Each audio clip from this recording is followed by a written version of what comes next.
There. Okay, so I'm going to be talking about the arm, the anterior arm muscles, right? Arm. This is the arm. This is the forearm. I'll be talking about this later because this is more complicated. And also, I post a video. It's still loading about the intrinsic muscle, but I think I'm gonna redo it because it was long. So I'm gonna try to do it quick. Okay.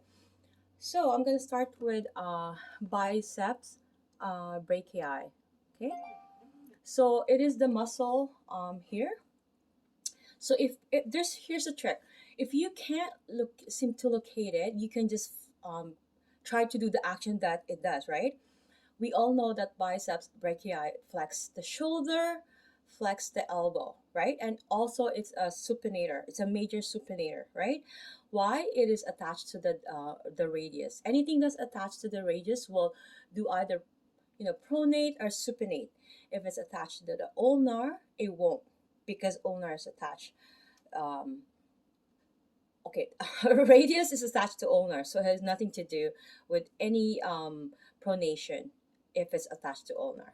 Okay, that's what I was trying to say. Sorry about that. Although I grew up in the American base in the Philippines, I my there's some pronunciation that I cannot.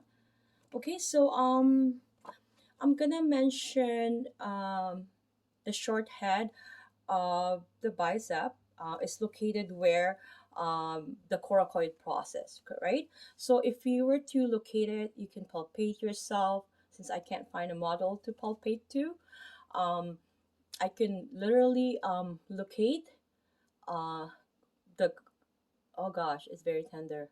I do have a lot of issue here. To the coracoid, so you will know if a person has a let's say a bicep brachii tendonitis, right? So what you do, you flex the muscle.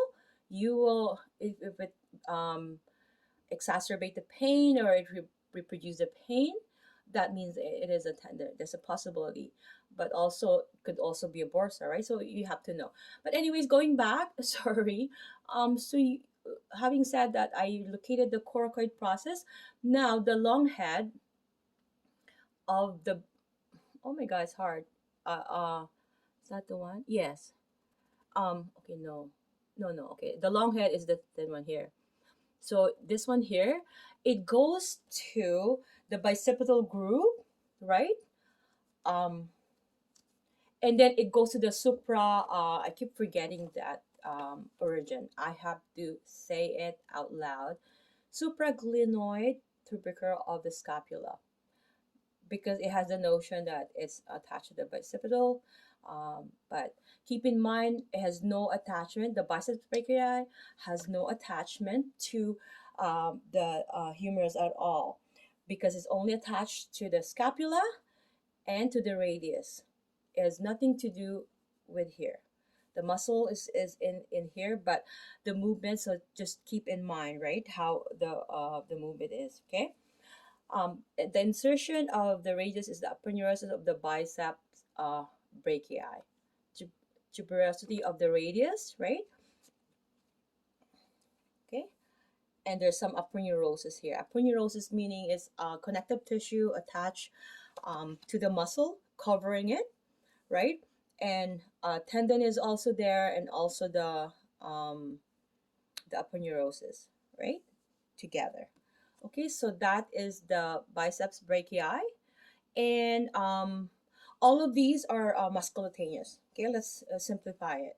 Okay, but it's C5 and C6 is the biceps brachii and brachialis, whereas the coracobrachialis is C6 and C7.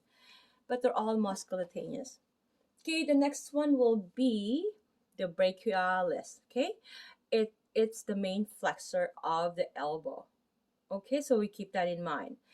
Biceps, to keep this in your head, biceps brachii flex the shoulder and the elbow, correct?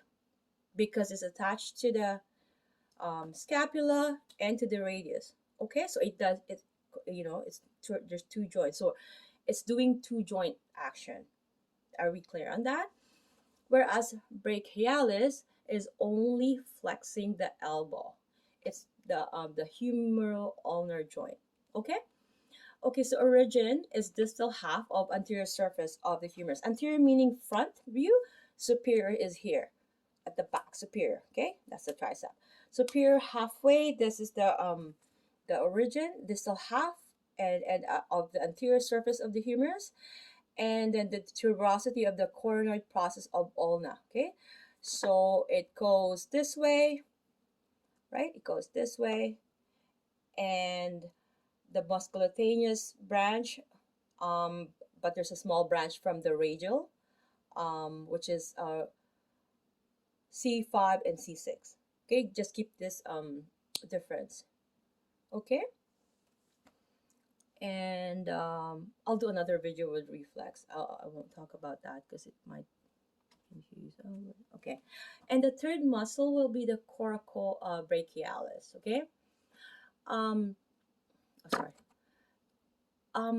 This muscle, it does flex the shoulder because the way it's attached to the coracoid process, right?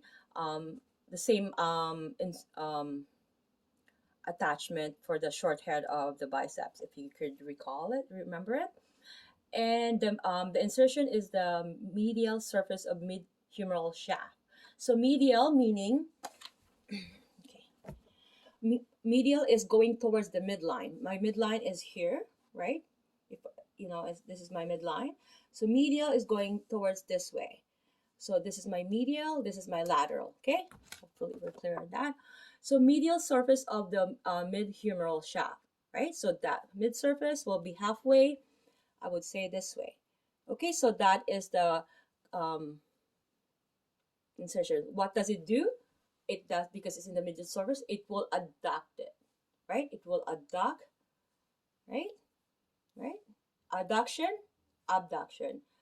It makes sense because it's connected to the scapula in the anterior surface of the scapula, which is the coracoid process, and it will adduct. Okay, I hope we're clear on that. I think I did the third uh, muscle of this blog or this video. I'm so sorry. Okay, so now I'm gonna do the forearm anterior muscles. Actually, I have to do the tricep because it's the only muscles, right? Actually, no, to separate it.